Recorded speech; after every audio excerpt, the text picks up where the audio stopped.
Welcome back to another technical deep dive here in the debug zone. Today we're tackling a big question and breaking it down with insights from other users. Hopefully this clears up some misconceptions and helps you get the answer you need. So buckle up, stay a little curious, and let's jump right in.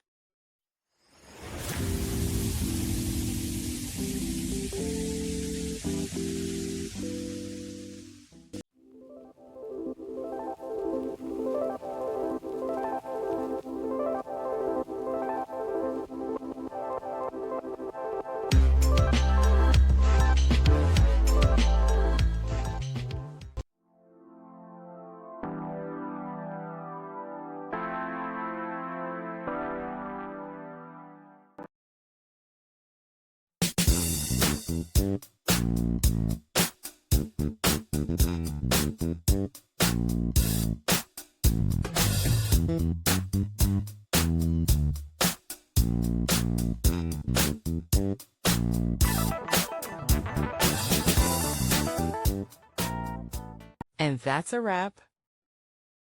I hope you found the answer you were looking for. If you did, take a second to hit that subscribe button. It really helps out. And let me know in the comments which solution worked best for you. See you next time in the debug zone.